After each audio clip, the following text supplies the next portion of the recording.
show right now. Yes, I am. Viewer discretion is advised. Your mama black. This program contains language and sequences some viewers may find disturbing. Just in, bond denied for a 17-year-old involved in the brutal attack and armed robbery of a Rock Hill mother.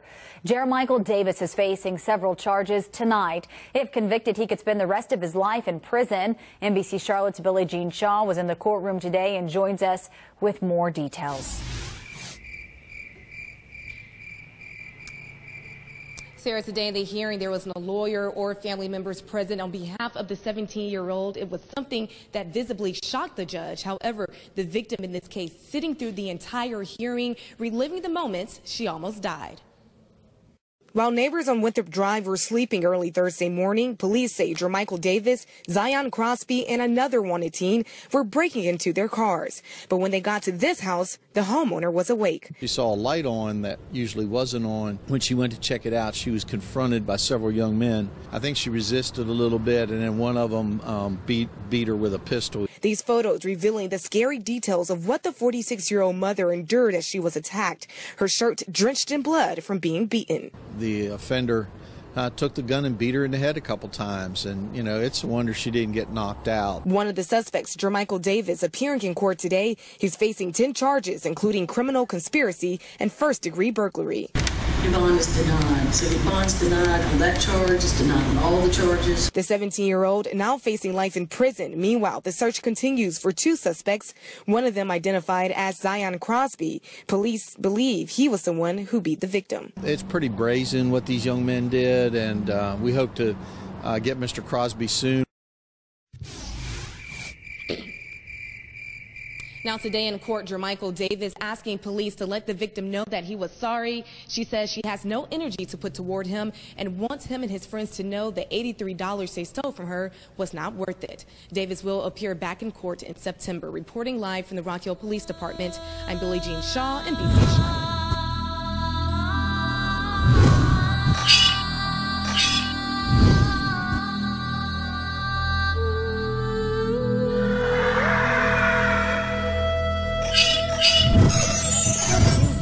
Today about a young mother from Wyoming charged with the death of her 6-month-old son. 22-year-old Lovely Johnson was arraigned today on charges of felony murder and first-degree child abuse. WZZM 13's John Hogan was in court for today's arraignment and is in our information center now with more. John? Well, when Noah Johnson arrived at DeVos Children's Hospital last week, it was clear he had been dead for some time. Court records indicate his mother knowingly and intentionally deprived him of the necessities of life by not feeding him for at least 2 days. The child remained buckled in a car seat in Johnson's apartment with no air conditioning.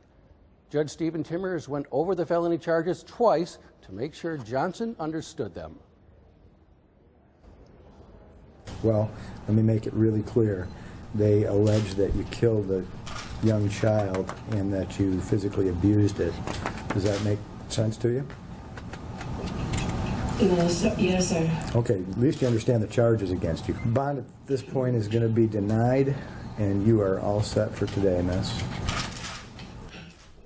Well, Johnson will be back in court August 2nd for a probable cause hearing. If convicted of felony murder, Johnson faces mandatory life in prison. From the Information Center, John Hogan, WZZM 13 News.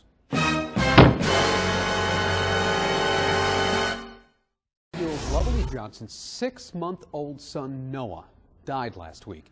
She's charged in connection to his death with both child abuse and murder. And now we're learning a lot more about what that Wyoming mother was doing as her car was strapped into a car seat for 2 full days, dying. We want to warn you, some of what you're about to hear may be disturbing. WZZM 13's John Hogan has been going over the court documents. He joins us now with what he has found. John, what do you know? Well, Nick, court documents paint a grim picture of Noah Johnson's young life. He was born on January 6th. He had marijuana in his system. When he died in a stifling hot apartment last week, he weighed just 12 pounds, and he suffered from severe diaper rash. Noah Johnson was pretty much left on his own during the final days of his life. That's according to court documents from Child Protective Proceedings. A Kent County referee on Friday ordered that Lovely Johnson's 2-year-old daughter be placed in protective custody. The girl, like her brother Noah, was born with marijuana in her system. Marijuana seemed to play a role in Lovely Johnson's life, according to court records.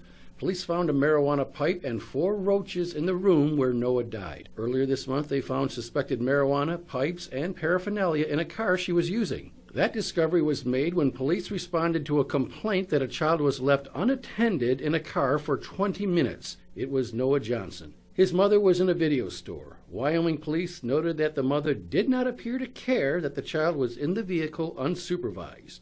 Police said she kept defending why she needed multiple DVDs.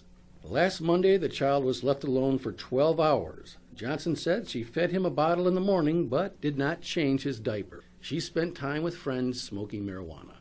It was much the same on Tuesday. She was gone for much of the day. The child was left alone in a car seat. Again, she admitted to smoking marijuana with friends. She got home well before sunrise on Wednesday but did not check on Noah. She left the house to run errands, finally returning about 2:30 p.m. that afternoon. The child was unresponsive. She did not call 911, but called her father for a ride to the hospital. By that time, the infant's body was in advanced stages of decomposition. Well, Lovely Johnson was arraigned Monday on charges of felony murder and first-degree child abuse. She'll be back in court next week. Johnson is being held without bond. I don't feel like I have a problem when coming out at night or anything. Hundreds of people in Columbia make their home at these apartment complexes off of Bluff Road. Many are area college students. I don't feel threatened when I get out of my car and stuff. I didn't think there would be a threat or anything around here, but now it's just like, it'll just make me look twice. Yet lately, several residents here say they couldn't be more shocked with the crimes being reported here after the sun goes down. I instantly started screaming, and they pushed me to the ground and shoved a gun towards me. Jordan Dinsmore says that happened to her just one day ago. She says while she was getting out of her car at the Village at Columbia, 3 men abducted her at gunpoint. 2 got into her car with her, then made her drive to a nearby ATM to collect money.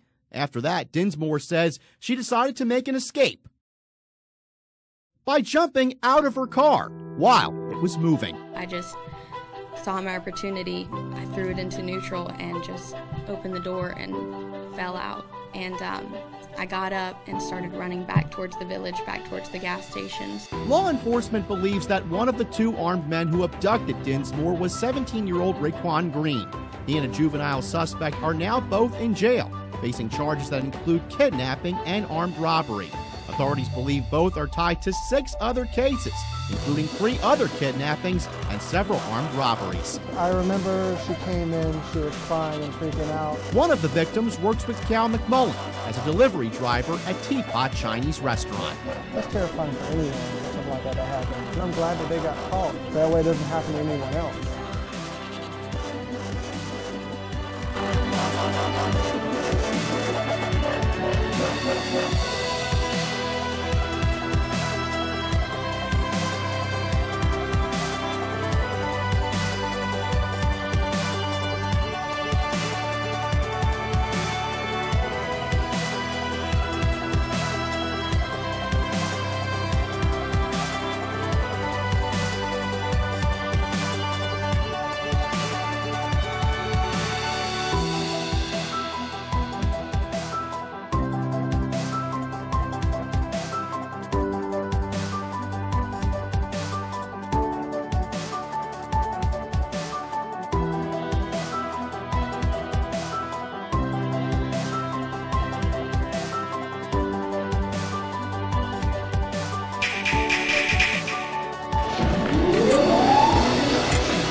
As always, thank you for watching. If you like this video, please consider subscribing. Also follow us on the usual media for more and interesting information like this.